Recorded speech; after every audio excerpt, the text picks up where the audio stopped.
El olor a lejía le entró por la ropa como un recordatorio, un olor que había conocido desde adolescente y que había marcado los días más largos de su vida.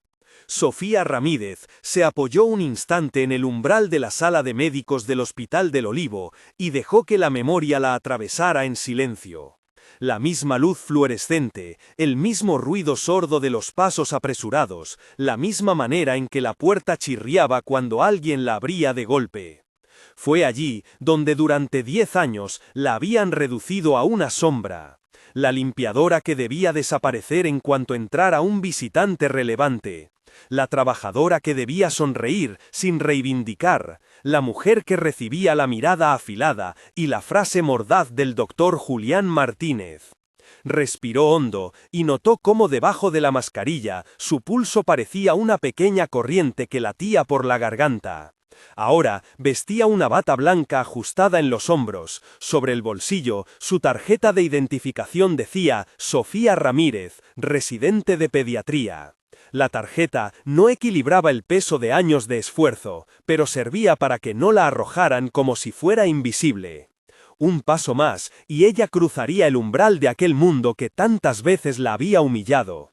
Un paso más, y Julián podría mirarla de nuevo, condescendiente sin saber que en aquella bata había noches de estudio, exámenes, becas y un pequeño corazón que no había dejado de insistir en su pulso. Recordó la primera vez que él la señaló delante de todos. Tenía 17 años, las manos todavía olorosas a jabón, el carnet de limpiadora colgando de la cintura. El turno de madrugada se le hacía más corto si contaba las horas en silencio. La madrugada permitía pensar cómo pagar la matrícula a distancia de un curso, hablar por teléfono con su madre en voz baja para no despertarla, soñar con una vida que no fuera barrer. El doctor Julián la encontró en la sala de espera donde se había sentado a esperar que un paciente le firmara un recibo. Él la miró con desprecio y dijo en voz alta para que la escucharan enfermeras, visitantes y el linóleo. ¿No te da vergüenza estar aquí? ¿No ves que esto no es lugar para quien no ha sabido abrirse paso? Sus palabras eran un golpe preciso, no iba solo contra su presente, sino contra la idea de que ella podría aspirar a algo más. La humillación fue pública, la risa contenida de los demás fue como un eco. Sofía había tragado la rabia y había seguido trabajando. Aprendió a contar las horas con los ojos puestos en los relojes. Aprendió a escuchar a los pacientes sin que su voz se quebrara. Aprendió a compilar recetas con dedos hábiles, a vendar pequeños cortes y a secar lágrimas de quien llegaba con una coordenada de dolor. Pero también, mientras limpiaba pasillos y recogía papeles, leyó. No era posible ir a la universidad sin libros, no era posible ser médica sin conocer lo que el cuerpo habla. Se inscribió en clases nocturnas, pidió préstamos, escribió cartas a becas que parecían no contestar. Cada billete que ingresaba a la casa se transformaba en un poco más de gasolina para su moto, y sobre todo en horas de estudio. Trabajar en aquella clínica le permitió robar fragmentos de la vida que la volvería a ella, a su sueño, la visión de una mujer adulta cuidando a otros, de alguien que no sería definida por la escoba. La vida, sin embargo, no fue una línea recta. Hubo pérdidas que pesaron tanto que hubieran podido arrancarla del rumbo. Su hermana Elena murió en un parto que nadie pudo salvar. Por completo, hubo días en los que la muerte parecía una sombra que se pegaba a la suela de sus zapatos. Fue la pérdida de Elena la que la empujó sin retorno a la idea de la medicina como reparación posible. Nadie le devolvería a su hermana, pero tal vez, pensó Sofía en noches en las que la ciudad dormía, podría evitar que alguien más pasara por la misma ausencia. El hospital, que antes era el escenario de su humillación, se convirtió en su escuela oculta.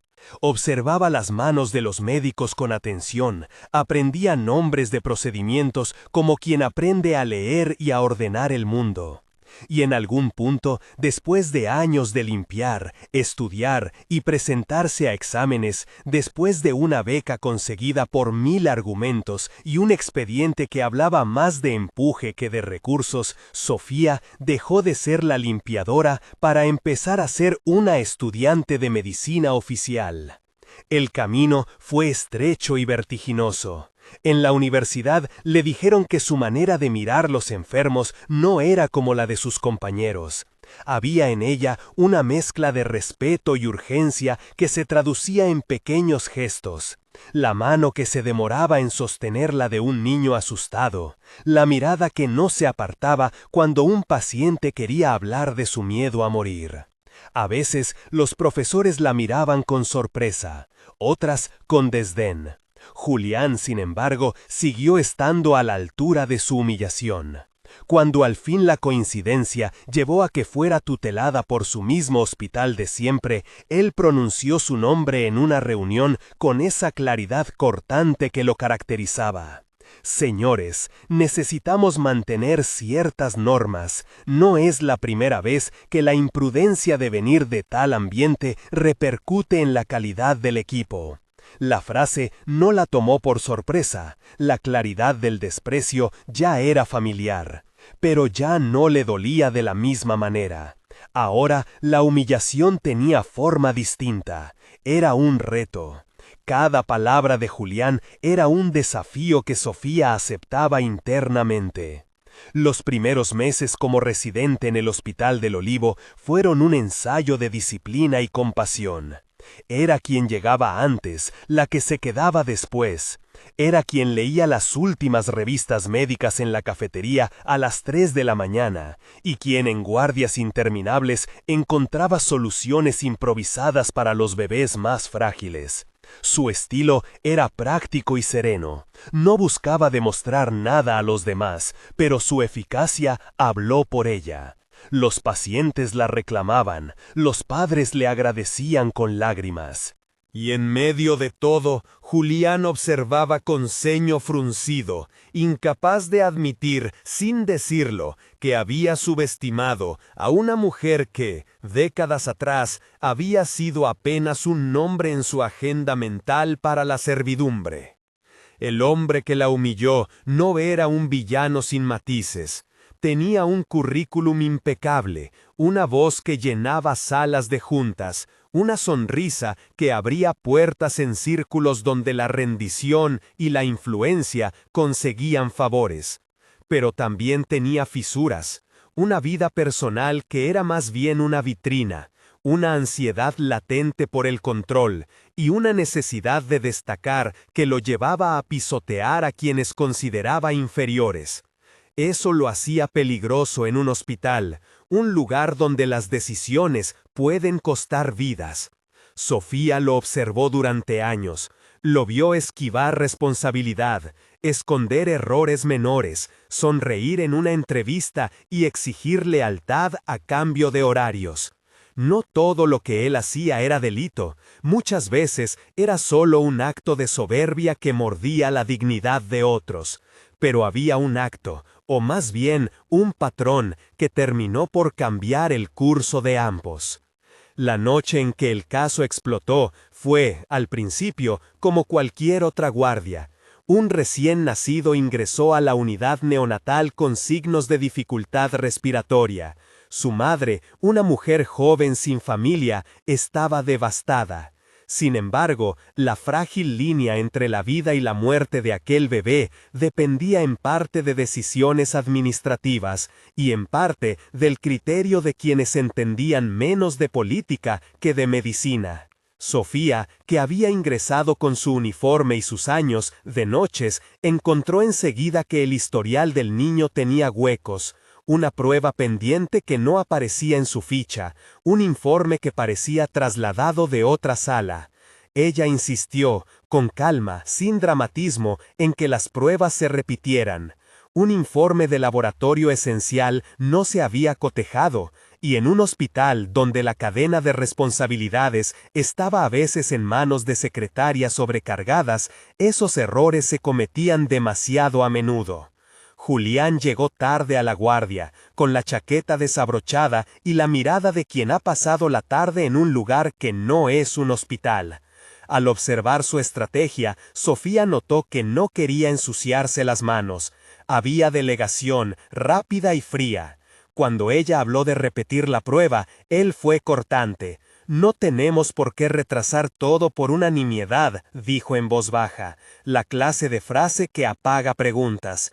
Sofía, arropada por la evidencia clínica, presionó, y entonces algo pasó. Una documentación falsa apareció en el expediente del niño, un duplicado que insinuaba un resultado correcto donde no lo había. Las sospechas crecieron como una mancha de aceite. Sofía sabía, por experiencia, por haber pasado años donde lo pequeño se convertía en peligro, que no podía dejar eso pasar. No era la primera vez que había encontrado pequeñas trampas administrativas que beneficiaban a alguien con poder. Pero esa noche, lo que era una serie de inconvenientes se volvió una ficha clave. La prueba faltante podía haber salvado o condenado al bebé.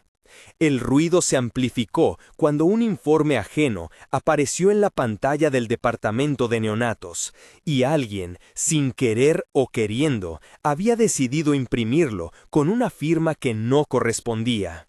La tragedia estuvo cerca y la indignación aún más. Sofía reunió las piezas con la paciencia de quien ya había aprendido que la verdad se hacía a pulso. Cotejó horarios, observó sellos, habló con técnicos y con la enfermería. La posible negligencia demandaba atención. A la mañana siguiente, el asunto ya no fue solo un dilema clínico. Alguien había filtrado a la prensa que el Hospital del Olivo estaba envuelto en un incidente con neonatos. Titulares pequeños se convirtieron en preguntas y de repente la administración no podía mirar para otro lado. Entre susurros y llamadas, la dirección pidió un informe. Fue entonces cuando la historia que Sofía llevaba dentro, de años de pequeñas injusticias que acumulaban daño, encontró un eco en voces que tenían poder. No era venganza personal lo que movía a Sofía, era una cadena de responsabilidad que debía ser reparada. Y Julián, cuya mano había empujado la primera piedra de esa cadena de silencio, se encontró en el centro de la tormenta. El primer encuentro entre ellos tras el incidente fue una ceremonia de silencios y miradas medidas. Él la encontró en el pasillo, la luz de la mañana cayendo sobre el suelo pulido, y se permitió un gesto. «Sofía, ¿podrías explicarme?», dijo con una especie de cortesía calculada que sonaba a filtro. Ella le contestó con voz templada: «No le debo explicaciones a quien intenta esconder errores». Y su sencillez fue un golpe directo. Él frunció el ceño, atrapado entre la rabia de verse desafiado y la necesidad de mantener una imagen de control. «¿Te crees por encima de las normas?», lanzó. Ella no respondió con afrentas. Su respuesta fue la carpeta que extendió en la que había recopilado pruebas, registros, testimonios de técnicos, una cadena de correos donde se sugería el encubrimiento. No se trató de una venganza personal, sino de un acto de responsabilidad que venía avalado por la evidencia. La administración abrió una investigación interna.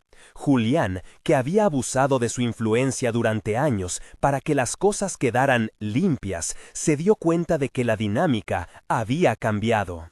La diferencia entre la mujer que solía callar y la que ahora sostiene documentos era abismal. En las semanas que siguieron, las noticias se multiplicaron. Las cámaras comenzaron a rondar las puertas del hospital. La opinión pública se dividió entre la defensa de la excelencia y la condena de responsabilidades ocultas. Para Sofía, eso fue secundario. Su prioridad fue el niño que había estado a punto de sufrir por negligencia. Pero la presión mediática supo convertir la causa clínica en un símbolo. La historia de la limpiadora que había visto lo que otros no quisieron ver fue publicada con titulares que hablaban de justicia. Julián trató de recuperar la ofensiva. Utilizó cartas de colegas, notas de reputación y la trinchera de la élite que suele proteger a los suyos. No fue suficiente. La investigación mostró incoherencias en su gestión y, lo que era peor para él, testimonios de auxiliares y enfermeras que describían patrones donde la institucionalidad se distorsionaba por el favoritismo. No todas las piezas apuntaban a un delito penal, pero sí a prácticas que rompían el tejido ético de la medicina. La Fiscalía abrió un expediente por negligencia en la atención y la Junta Médica del hospital solicitó una suspensión preventiva mientras se revisaban sus acciones. En medio de ese torbellino, la vida de Sofía se tensó. La exposición pública la obligó a revivir humillaciones pasadas, pero también le brindó apoyo. Pacientes que había cuidado la llamaban para agradecerle, viejas compañeras se acercaban a ofrecerle café en guardias, y su madre lloraba en casa con orgullo y miedo mezclados. Aún así, la presión era real. La élite que defendía a Julián no se rendía. Fernando Rivas, un proveedor con intereses en contratos hospitalarios, aprovechó el caos para intentar protegerlo y manejar la narrativa. Las llamadas de abogados empezaron a sucederse y, en medio de esa escalada, Sofía fue advertida por alguien cercano. «No pienses que vas a salir indemne de esto», le dijeron. Ella tenía claro que no buscaba la destrucción de un hombre, sino la reparación del sistema.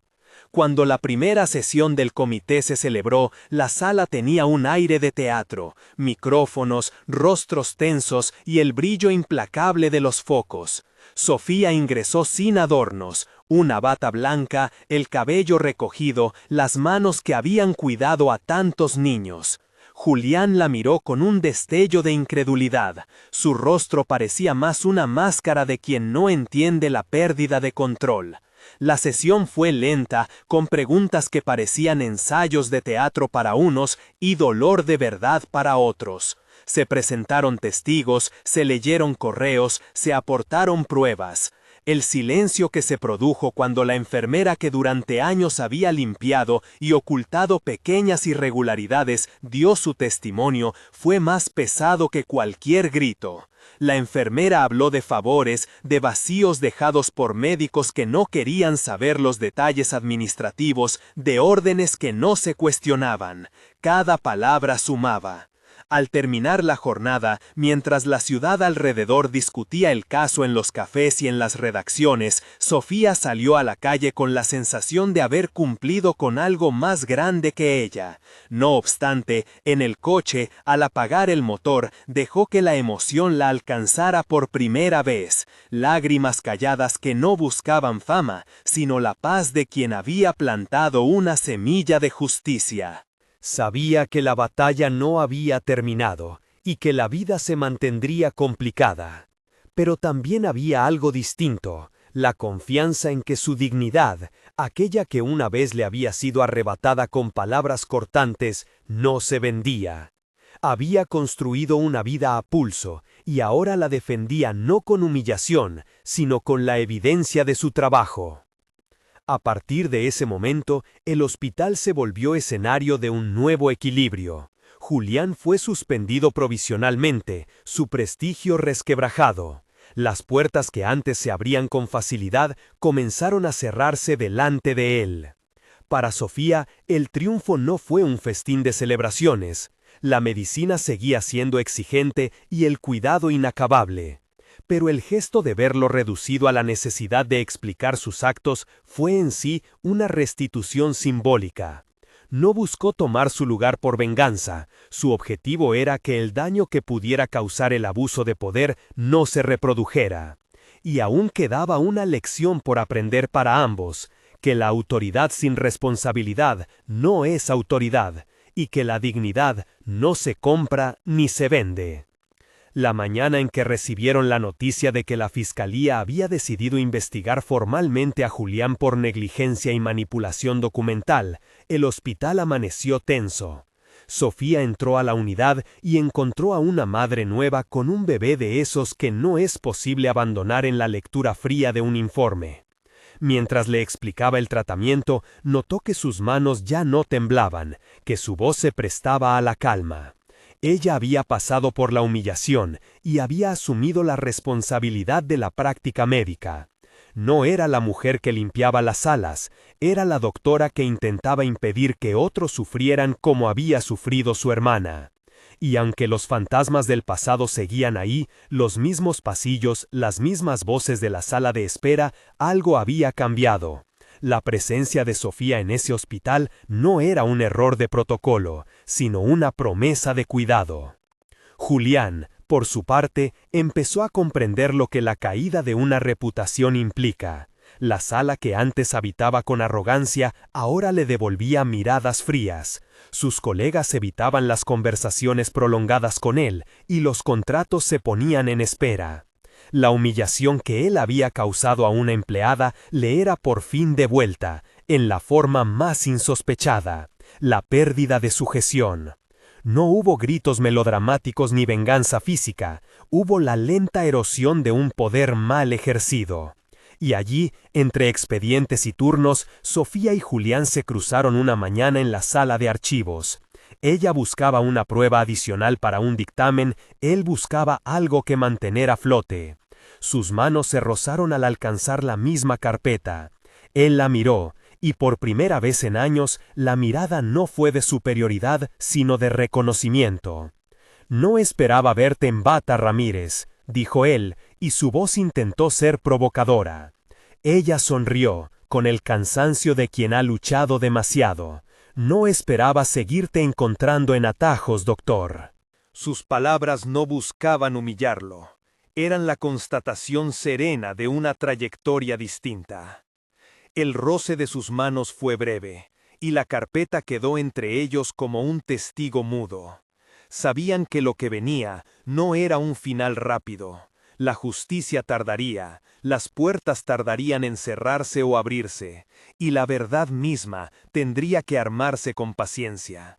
Pero el hecho de que una mujer que durante 10 años había soportado humillaciones, ahora ocupara un lugar donde su voz tenía peso, era en sí una victoria de una dignidad que no admite despojo. La trama pública siguió su curso. La investigación legal, la cobertura periodística, la implicación de actores que quisieron proteger el status quo. Fernando Rivas, que tenía intereses en el hospital, movió piezas en la sombra intentando que todo quedara en un susurro. Las redes se llenaron de mensajes de apoyo hacia Sofía, y también de quienes defendían a Julián como si su prestigio fuera inmaculado. En la arena pública, la historia se volvió un espejo de clasismos y poder. La limpiadora que se hizo doctora y cuya palabra pudo desmontar las trampas de un hombre con posición. Pero para Sofía, la batalla real no era la del show. Era la de conseguir que el hospital corrigiera fallos, que los protocolos se revisaran y que los pacientes no fueran nunca una moneda de cambio. En las semanas siguientes, la vida cotidiana del hospital sufrió pequeñas sacudidas. Se implementaron revisiones de protocolos, se crearon comités de transparencia. La dirección, bajo presión externa, tuvo que admitir fallos. Algunas enfermeras que antes miraban con miedo cambiaron su actitud, empezaron a hablar más abiertamente de los problemas que enfrentaban. Los cambios no fueron inmediatos ni perfectos, pero fueron. Sofía participó en sesiones, no por vanagloria, sino por compromiso. No buscó que Julián fuera destruido, buscó que el sistema no tolerara el abuso. Y cuando el expediente se dirigió hacia un tribunal, cuando hubo que relatar con calma la cadena de hechos y pedir responsabilidad, Sofía supo que aquella vez su voz debía sostenerse por encima del ruido. No fue una venganza personal contra el hombre que la humilló, fue una defensa de aquello que le habían intentado arrebatar, la dignidad de quien trabaja en la salud, la seguridad de los pacientes, la transparencia que salva vidas. La comparecencia de Julián ante la junta médica fue un momento de tensión. Él se presentó como un médico herido por acusaciones que consideraba injustas. Su discurso buscaba la compasión.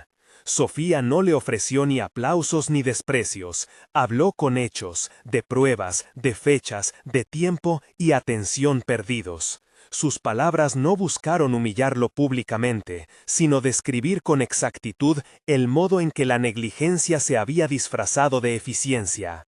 A su lado, muchas personas que habían callado comenzaron a contar su verdad. La sala, que había sido escenario de su humillación años atrás, se transformó en recinto de reparación. La voz de una mujer que había sido reducida a nada emergía como una verdad que reclamaba no solo castigo, sino reforma. Al salir, la gente se acercó a Sofía con gratitud. Algunos la abrazaron, otros le ofrecieron café en la cafetería del hospital, como si el calor compartido fuese una forma de agradecimiento. Su madre, que había seguido todo desde la distancia, la llamó temblando de emoción. En casa, donde el ruido de la ciudad no lograba ahogar el cansancio, Sofía se sentó en la mesa de la cocina y dejó que las lágrimas, esta vez, fueran de alivio. No era que todo estuviera resuelto.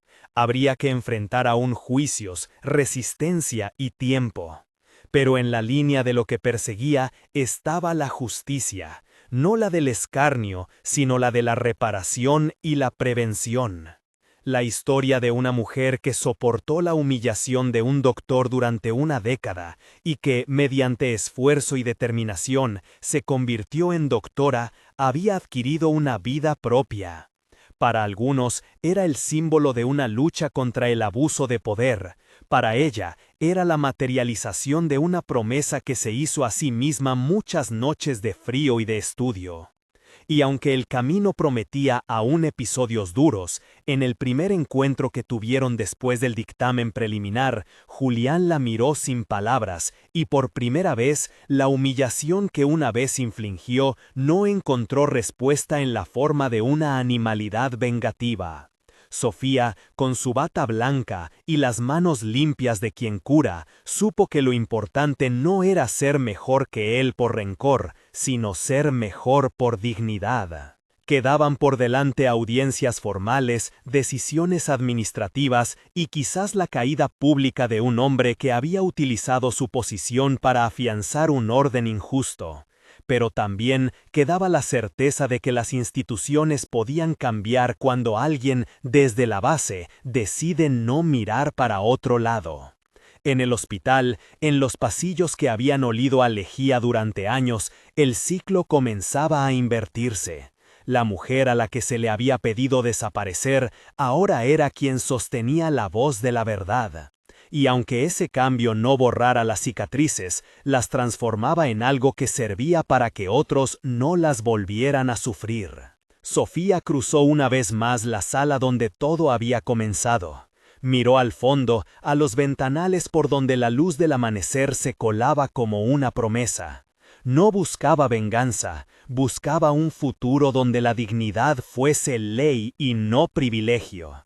Y en ese gesto sencillo, con la bata limpia y las manos llenas de historias, comprendió que había terminado, por fin, con la vida en la que la humillación era el pan de cada día. No por castigar al hombre, sino por reconstruir un lugar donde el cuidado y el respeto fueran la norma. Sabía que aún quedaban muchas batallas, pero también que ya no era la misma que había entrado por primera vez en aquel hospital. Había cambiado, y con ella el mundo que la rodeaba empezaba a hacerlo también. Los días que siguieron al dictamen preliminar no fueron de calma, sino de trabajo con la intensidad de quien sabe que el alivio judicial es solo el primer peldaño de una escalera larga. Sofía volvió a sus turnos con la bata limpia y la misma meticulosidad que la había sostenido siempre, pero ahora cada gesto tenía un peso distinto. Cada historia que escuchaba, cada expediente que abría, era una pieza más del mosaico que pretendía transformar. Las reuniones administrativas se multiplicaron. La dirección convocó comités, se abrieron expedientes y algunos jefes, que antes habían mirado para otro lado por comodidad o miedo, buscaron ahora mostrar distancia. Entre ellos estaba el doctor Vargas, jefe de la sección clínica, un hombre de 40 y tantos años con manos grandes y una voz que solía llenar las salas. Vargas habló primero con prudencia. No podemos permitir que la confianza en nuestro servicio se quiebre, dijo, pero tampoco podemos tomar decisiones impulsivas que perjudiquen a pacientes y personal sin un proceso claro. Su voz buscaba equilibrio. Detrás de ella había la inquietud por la imagen del hospital, por las demandas que podían venir, por los nombres que podían mancharse. Sofía escuchó, guardó silencio y pidió la palabra con la exactitud que la había acompañado siempre. La confianza no se recupera con discursos, dijo. Se reconstruye cuando cada responsable asume su función, cuando los errores se reconocen y se corrigen, cuando las víctimas no son obligadas a callar. No pido una venganza, pido medidas concretas, protocolos claros, canales seguros para denunciar, formación obligatoria en trato paciente profesional y supervisión en procedimientos de riesgo. Los ojos del comité se fijaron en ella, como si esperaban una propuesta técnica. Ella la entregó. Un plan por etapas, plazos, responsables. No habló de castigos personales, habló de sistemas. Algunos la apoyaron sin reservas, enfermeras que la habían visto sufrir en silencio, residentes que conocían la precariedad del entrenamiento, familiares de pacientes que temían que errores se disfrazaran de rutina. Otros pusieron objeciones veladas, temiendo la exposición. Pero la avalancha de testimonios que había comenzado a salir durante y después de la audiencia hizo que el argumento de la prevención resultara innegable. Los comités de ética y calidad iniciaron auditorías internas, se contrataron evaluadores externos y en paralelo la Junta Médica decidió suspender cautelarmente a Julián mientras durara la investigación formal. El efecto en los pasillos fue palpable. Donde antes se escuchaban comentarios a media voz y miradas evasivas, comenzaron a surgir conversaciones honestas. Las enfermeras empezaron a compartir experiencias que habían guardado por años. Los residentes, entre la vergüenza y el alivio, dijeron lo que habían visto sin saber nombrarlo. En ese terreno, Sofía encontró aliados inesperados. Mateo, un joven residente que la había observado desde los comienzos y que ahora se acercó con una determinación serena. Elena, jefa de enfermería, cuya postura firme y práctica fue esencial para que las medidas adoptadas no quedaran en papel. No basta con protocolos escritos, le dijo Elena una tarde, mientras cerraban juntas el inventario de materiales. La cultura se cambia con ejemplos concretos, con tutores que acompañen, con sanciones justas cuando alguien abusa. Tú tienes la historia para empujar eso. Yo tengo el equipo para sostenerlo en el día a día. Sofía asintió. Sabía que la lucha era también pedagógica. Explicar límites, formar en respeto, enseñar a denunciar sin miedo a represalias. Fuera del hospital, la historia había comenzado a traspasar muros.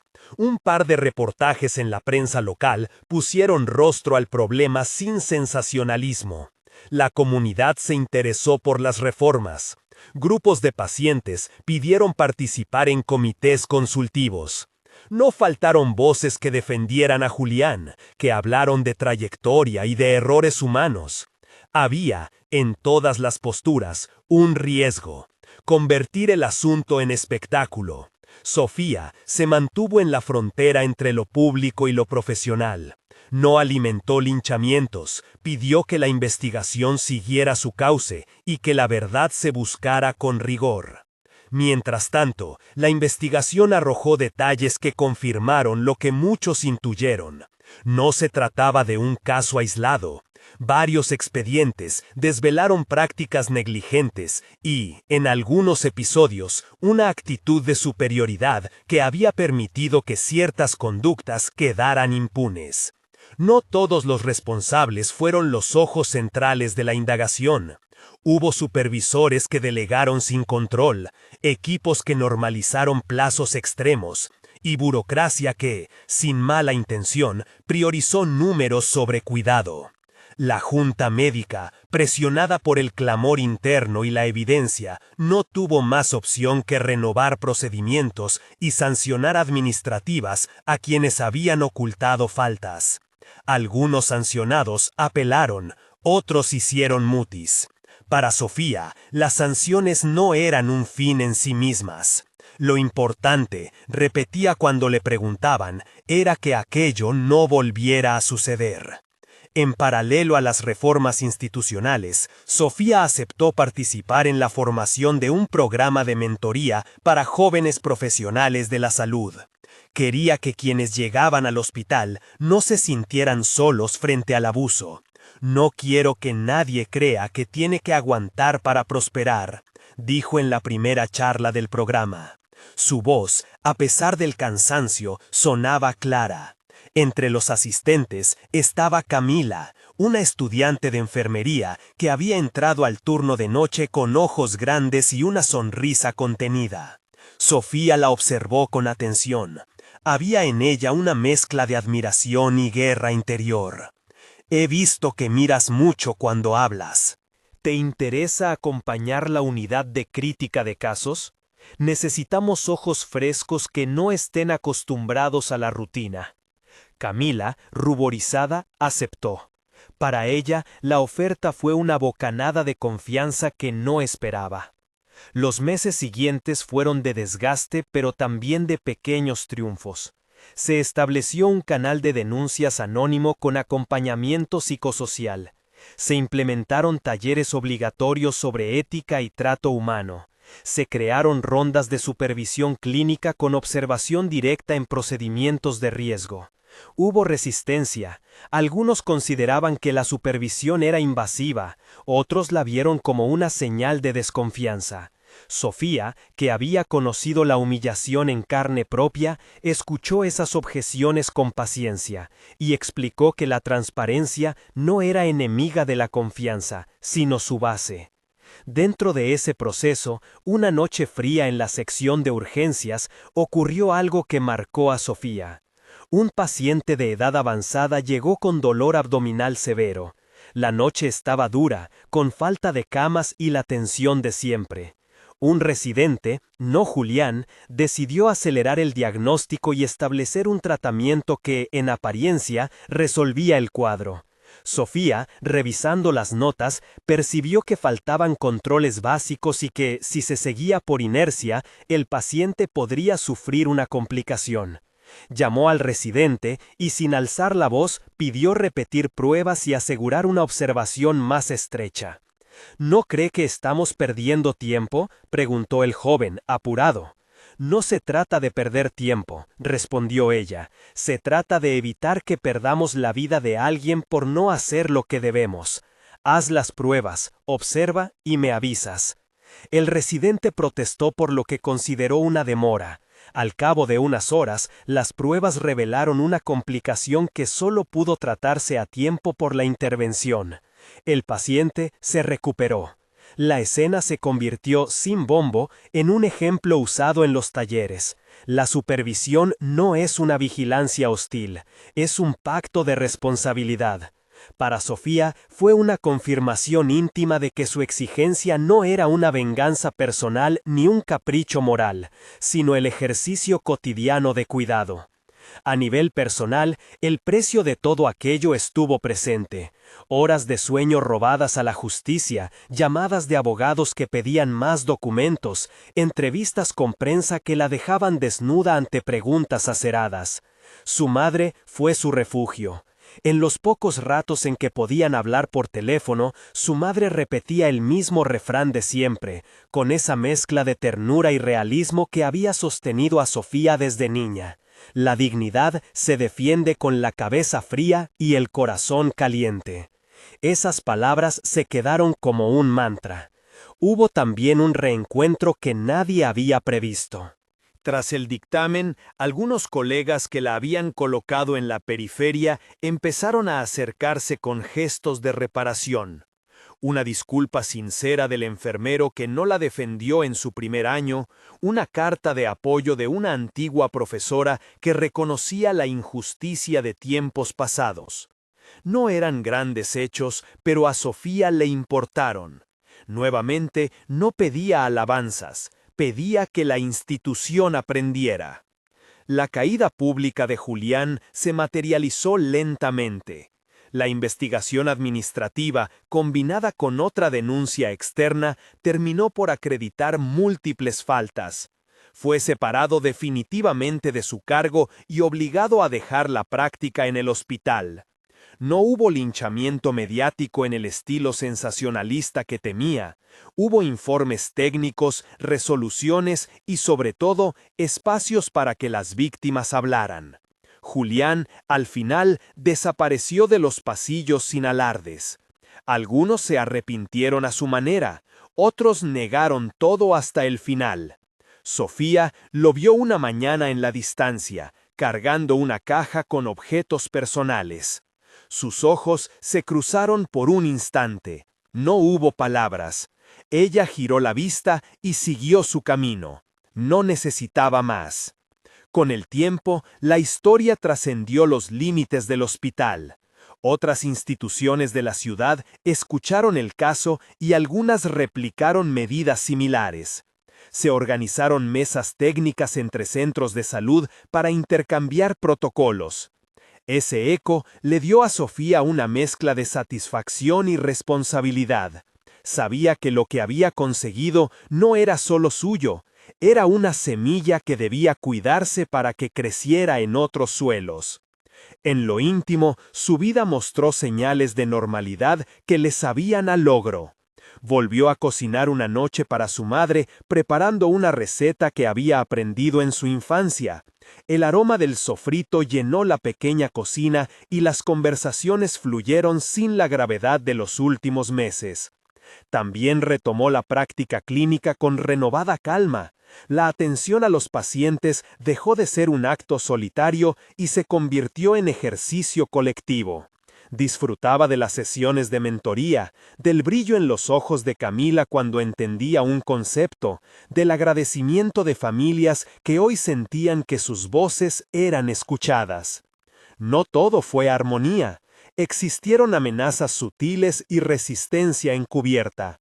Expedientes que tardaban más de lo esperado, ciertas llamadas telefónicas con tonos que buscaban intimidar.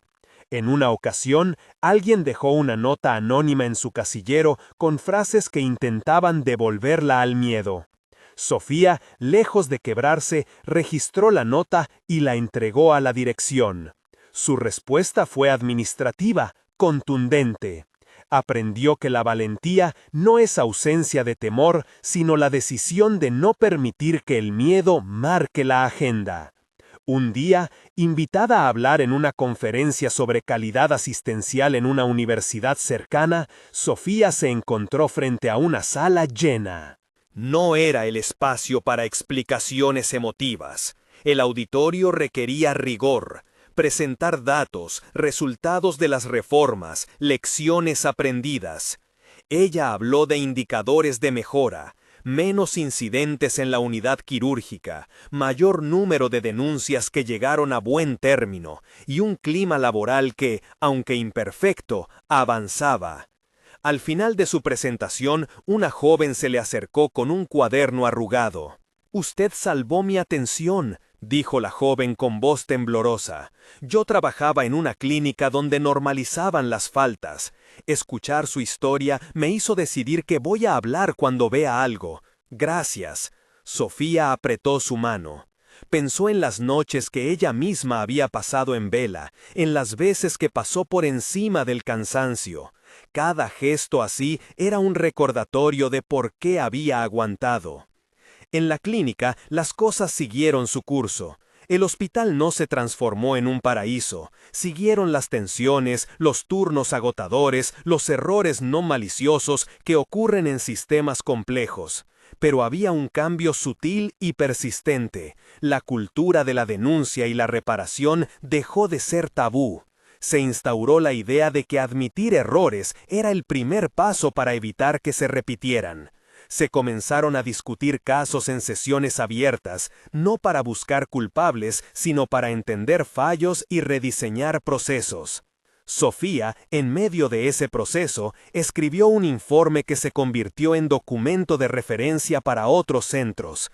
En sus páginas no había triunfalismo, había una exposición clara de fallos estructurales, recomendaciones prácticas y testimonios de quienes habían intervenido. El informe hablaba de la necesidad de tutores en quirófanos, de límites claros entre supervisión y abuso, de mecanismos de apoyo psicológico para víctimas y denunciantes. Lo presentó ante la dirección y ante instancias de salud regionales. Su exposición fue técnica y humana a la vez, como solía ser su forma de trabajar. Llegó un momento en que la comunidad propuso galardonar el esfuerzo colectivo. Una asociación de pacientes propuso un reconocimiento para el hospital por su transparencia y avances en seguridad. En la ceremonia, cuando le entregaron un sencillo diploma, Sofía pensó en las noches de frío, en los comentarios que laminaron y en las manos que la sostuvieron. Subió al estrado y dijo pocas palabras. Habló de la importancia de mirar a los ojos de quien sufre, de la necesidad de sistemas que protejan y de la responsabilidad compartida. No habló de victorias personales, habló de deber. La historia, sin embargo, no cerró con esa ceremonia. Había todavía heridas por cicatrizar y procesos legales pendientes. Pero la dirección del hospital anunció una decisión que parecía simbólica y práctica a la vez: instaurar el 12 de octubre como Día Interno de Memoria y Prevención, una jornada anual dedicada a revisar prácticas, escuchar testimonios y renovar compromisos. Que el gesto tuviera fecha fue para muchos un recordatorio constante. Las instituciones necesitan rituales que sostengan la memoria y la vigilancia. Una tarde de lluvia, en el nuevo salón de formación que se habilitó en la planta baja, Sofía organizó la primera sesión del año con todos los tutores y residentes. La sala olía a libros nuevos y café. En la pizarra había escritos los principios que querían animar: respeto, transparencia, acompañamiento. Mateo, ya más seguro, abrió la sesión con un caso clínico. Camila tomó notas con fervor. Desde el fondo, varias enfermeras y auxiliares observaban con interés. Al terminar, la gente se dispersó lentamente. Sofía se quedó un instante, recogiendo papeles, mirando a su alrededor. El hospital ya no le parecía el mismo lugar absorbente y opaco. Era un organismo con fallas y con remedios en construcción. Pensó en la primera vez que entró como una joven con miedo, y en la primera vez que habló en la junta médica, cuando su voz tuvo que sostenerse por encima del ruido. Recordó a su madre, el café que compartieron esa mañana, la caja con cartas de agradecimiento que guardaba en un cajón. Todo aquello formaba parte de una trama más amplia, la de una vida que transformó la humillación en energía para cambiar un sistema. Salió del salón y en el corredor encontró a Elena, que la esperaba con 2 termos de café. «Siempre pensé que ese día llegaría», dijo la jefa de enfermería con un gesto que mezclaba alivio y prudencia. «Pero no pensé que fuera tan costoso. Gracias por no darte por vencida». Sofía tomó un sorbo de café y sonrió. «No lo hice sola», respondió. «Se ha hecho entre muchos. Y aún queda camino». Miraron los ventanales donde la ciudad brillaba húmeda por la lluvia. Afuera, la sirena de una ambulancia sonó a lo lejos, insistente. Sofía sabía que no cabía en ningún triunfalismo. Las reformas podían retroceder si no se sostenían con trabajo cotidiano. Había que formar, supervisar, escuchar. Había que proteger a quienes denunciaban y corregir a quienes actuaban mal. Había que educar a jóvenes médicos en el ejercicio de la autoridad sin humillación. Había que mantener la memoria. Antes de volver a su guardia, Sofía pasó por la pequeña capilla del hospital. No era religiosa de rito, pero el lugar siempre le ofrecía silencio. Se quedó un rato, sin oraciones largas, solo con la sensación de estar a punto de comenzar nuevas jornadas. Afuera, la lluvia había cesado. El alba prometía todavía una tarea larga y digna. Cuando volvió al pasillo, un grupo de residentes se acercó tímidamente con una carpeta. Eran propuestas de mejora, sugerencias para el registro de seguimientos postoperatorios, un nuevo esquema de tutorías y un plan para integrar a familias en decisiones complejas. Las hojas estaban manuscritas, con cierta torpeza, pero con empeño. «Pensamos que usted podría ayudarnos a estructurarlo», dijo uno de ellos, la voz baja pero llena de expectativa. Sofía tomó la carpeta. La miró como quien mira un mapa. Dentro de esos papeles había no solo procedimientos, sino la continuación de aquello por lo que había luchado, la seguridad y la dignidad. Sonrió, con la certeza de que su elección de no callar había hecho que otros también decidieron no callar. La vida del hospital siguió. Hubo jornadas difíciles, audiencias, apelaciones, noches de fatiga. Hubo también días de una paz trabajada, pacientes que se recuperaban, equipos que funcionaban con respeto, estudiantes que aprendían a preguntar cuando algo no estaba bien.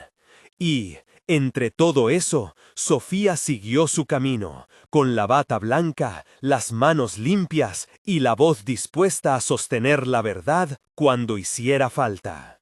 No había cerrado el capítulo, solo había abierto un nuevo rumbo.